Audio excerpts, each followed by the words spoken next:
Hello, my name is Whitney Bullock, and I am performing the Viola audition excerpt for the Houston Youth Symphony Sinfonia Viola audition. This excerpt is La Procesión du Rocio by Turina, the first movement. Now, of course, I recommend you to listen to this to get an idea of the style, which is a very flamboyant and rhythmic style. One good recording that I found on YouTube, and there are many, is by, I saved the name for you. It is the version performed by the Castile and Leon symphonies. It's a Naxos recording, and you can see the CD cover on the YouTube video. And this excerpt, where this begins, is about 2 minutes and 45 seconds into the performance. So it would probably be about that long into it for any other recordings that you may find. And you'll definitely hear the violas and some other instruments in the orchestra going. It's very, very unmistakable when that excerpt begins. Another thing, besides just, again, finding it and listening to it, following along in your part, not playing with it necessarily, maybe doing your left hand along with it, because sometimes when we play with recordings, we can sound out of tune compared to the A that maybe they tune to or how it is digitally reproduced. So, but is the style, and we really want the eighth notes to have that sort of a strong, brushy flavor to them. So this excerpt is very, very tricky for rhythm. One thing that I would do is I put it on constant eighth notes. So instead of putting on the quarter note at 126 and then putting on, seeing that when it goes into 6/8, then the beat starts to sound off. So I just kind of keep it at the same tone for all the clicks. So what that could sound like is, so 126 times 2 is 252. I did my math ahead of time. And that's going to sound very stressful, but hear me out. So it's the constant eighth note going through.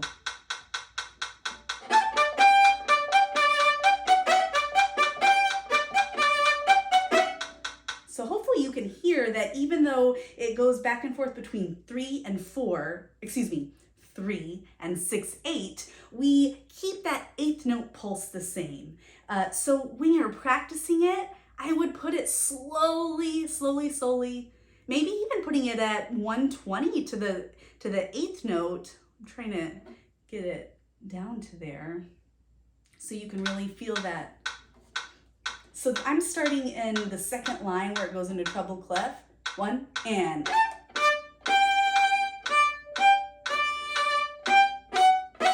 Yes, that might seem really, really slow for that section, but that will be good, especially in measure 133, when you shift up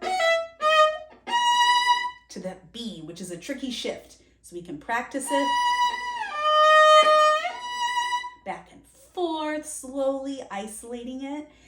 Another shift that's maybe not as tricky as that one, but we still want to make sure is really musical and in tune, is in measure 143.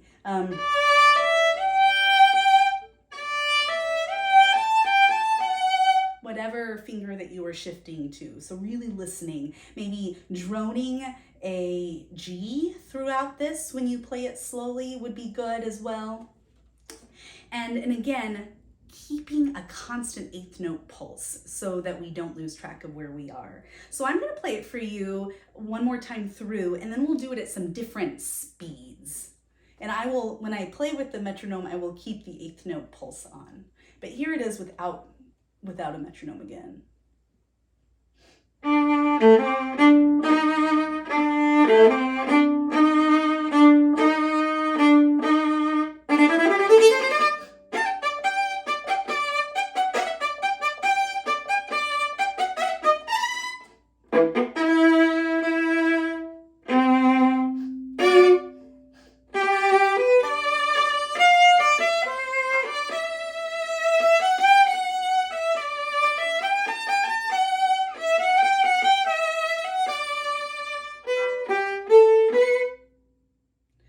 Something that popped into my mind as I was playing with this is also in 139, 140, 41, that area, making sure that we're holding our quarters and ties long enough, and also putting it on our eighth note pulse, and our metronome will help us do that. So let's do it once. I won't put it on 120, I'll put it on 160. This is the eighth note again. 1 and 2 and 3 and 1, 2, 3, 4, 5, 6.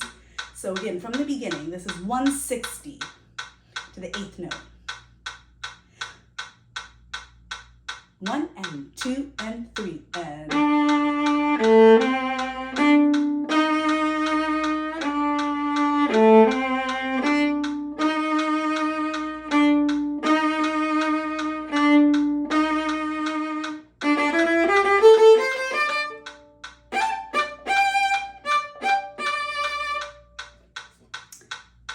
do that one more time, because it crossed my mind that I should have said to you in the measure where it goes into treble clef on the second line of this excerpt, that funny thing, it looks like an eighth rest, but it is a quarter rest, and it gets 2 eighth notes inside of it. I'm going to start one more time from the run into the treble clef part. So this is measure 126, 27, measure 128.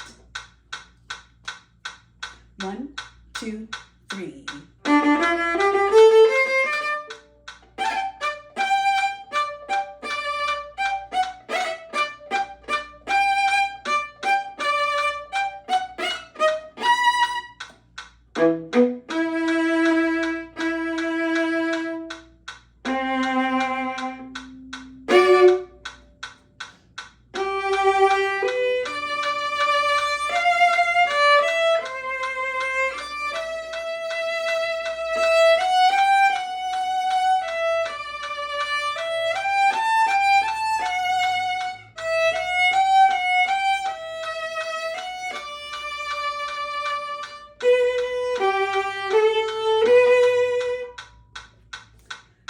So that's it at a very, very slow eighth note pulsy tempo. Let's bump it up a notch. Let's go to 210. 1, 2, 3, 1, 2, 3, 4, 5, 6. 1, 2, 3.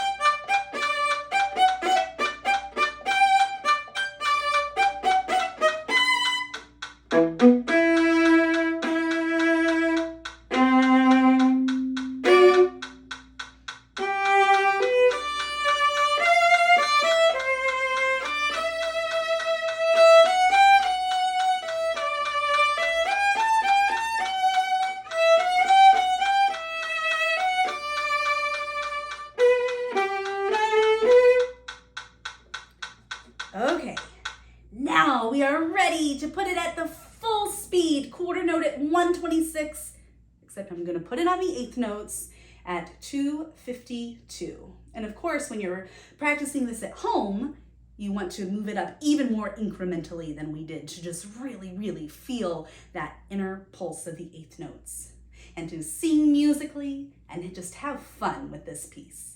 Thank you for listening. Woo. 1, 2, 3, 1, 2, 3, 4, 5, 6. 1, 2, 3.